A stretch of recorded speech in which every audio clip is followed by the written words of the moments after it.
Hey guys, it's Baby Bat. Welcome back to the channel. If you're new here, hi, hello. I hope you're all having a wonderful morning, wonderful day, wonderful afternoon, evening, night, whenever y'all watch this. If you watch this, thank you for being here. We are going to read Chapter 7 of Coraline. Chapter 7. Somewhere inside her, Coraline could feel a huge sob welling up. And then she stopped it before it came out. She took a deep breath and let it go. She put out her hands to touch the space in which she was imprisoned. It was the size of a broom closet, tall enough to stand in or to sit in, not wide or deep enough to lie down in. One wall was glass and it felt cold to the touch. She went around the tiny room a second time, running her hands over every surface that she could reach, feeling for doorknobs or switches or concealed catches, some kind of way out, and found nothing. A spider scuttled over the back of her hand, and she choked back a shriek. But apart from the spider, she was alone in the closet in the pitch dark. And then her hand touched something that felt for all the world like somebody's cheek and lips, small and cold. And a voice whispered in her ear, "Hush," and "Shush. Say nothing, for the beldam might be listening." Coraline said nothing. She felt a cold hand touch her face, fingers running over it like the gentle beat of a moth's wings. Another voice, hesitant and so faint Coraline wondered if she were imagining it, said, Art thou alive?" "Yes," whispered Coraline. "Poor child," said the first voice. "Who are you?" whispered Coraline. "Names, names, names," said another voice, all far away and lost. "The names are the first things to go, after the breath is gone, and the beating of the heart. We keep our memories longer than our names. I still keep pictures in my mind of my governess on some May morning, carrying my hoop and stick, and the morning sun behind her, and all the tulips bobbing in the breeze. But I have forgotten the name of my governess, and of the tulips too." "I don't think tulips have names," said Coraline. "They're just tulips." "Perhaps," said the voice sadly, "but I have always thought that these tulips must have had names. They were red and orange and red and orange and yellow, like the embers in the nursery fire of a winter's evening. I remember them."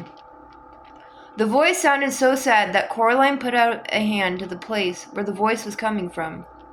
She found a cold hand, and she squeezed it tightly. Her eyes were beginning to get used to the darkness. Now Coraline saw, or imagined she saw, three shapes, each as faint and as pale as a moon in the daytime sky. They were the shapes of children about her own size. The cold hand squeezed her hand back. "Thank you," said the voice. "Are you a girl?" asked Coraline, "or a boy?" There was a pause. "When I was small, I wore skirts and my hair was long and curled," it said doubtfully. "But now that you ask, it does seem to me that one day they took my skirts and gave me breeches and cut my hair." "'Tain't something we give a mind to," said the first of the voices. "A boy, perhaps, then," continued the one whose hand she was holding. "I believe I was once a boy," and it glowed a little more brightly in the darkness of the room behind the mirror. "What happened to you all?" asked Coraline. "How did you come here?" "She left us here," said one of the voices. "She stole our hearts, and she stole our souls. And she took our lives away, and she left us here, and she forgot about us in the dark." "You poor things," said Coraline. "How long have you been here?" "So very long a time," said a voice. "Ay, time beyond reckoning," said another voice. "I walked through the scullery door," said the voice of the one that thought it might be a boy, "and I found myself back in the parlor. But she was waiting for me. She told me she was my other mamma, but I never saw my true mamma again." "Flee," said the very first of the voices, another girl Coraline fancied. "Flee, while there's still air in your lungs and blood in your veins and warmth in your heart. Flee while you still have your mind and your soul." "I'm not running away," said Coraline. "She has my parents. I came to get them back." "Ah, but she'll keep you here while the days turn to dust, and the leaves fall, and the years pass one after the next, like the tick-tick-ticking of a clock." "No," said Coraline, "she won't." There was silence then in the room behind the mirror. "Peradventure," said a voice in the darkness, "if you could win your mamma and your papa back from the beldam, you could also When free our souls. Has she taken them? Asked Coraline, shocked. Ay, and hidden them. That is why we could not leave here when we died. She kept us, and she fed on us. Until now we've nothing left of ourselves. Only snake skins and spider husks. Find our secret hearts, young mistress. And what will happen to you if I do? Asked Coraline. The voices said nothing.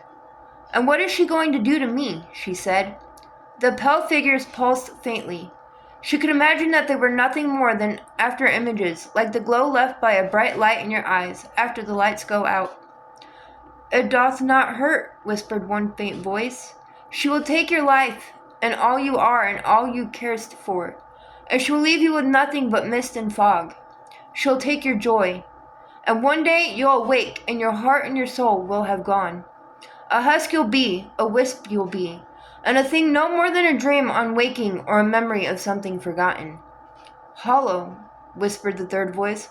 Hollow, hollow, hollow, hollow. You must flee, sighed a voice faintly. I don't think so, said Coraline. I tried running away, and it didn't work. She just took my parents. Can you tell me how to get out of this room? If we knew, then we would tell you. Poor things, said Coraline to herself. She sat down. She took off her sweater and rolled it up and put it behind her head as a pillow. She won't keep me in the dark forever, said Coraline. She brought me here to play games. Games and challenges, the cat said. I'm not much of a challenge here in the dark. She tried to get comfortable, twisting and bending herself to fit the cramped space behind the mirror. Her stomach rumbled. She ate her last apple, taking the tiniest bites, making it last as long as she could. When she had finished, she was still hungry. Then an idea struck her, and she whispered, When she comes to let me out, why don't you three come with me? We wish that we could, they sighed to her, in their barely there voices. But she has our hearts in her keeping. Now we belong to the dark and to the empty places. The light would shrivel us and burn. Oh, said Coraline. She closed her eyes, which made the darkness darker, and she rested her head on the rolled-up sweater as she went to sleep. And as she fell asleep, she thought she felt a ghost kiss her cheek, tenderly, and a small voice whisper into her ear. A voice so faint it was barely there at all. A gentle wispy nothing of a voice, so hushed that Coraline could almost believe she was imagining it. Look through the stone, it said to her, and then she slept. And that, my friends, is the end of chapter 7. I hope you all enjoyed this video. If you did, please give me a big thumbs up. Subscribe if you have not already. And I will see you tomorrow with another video. Bye, guys.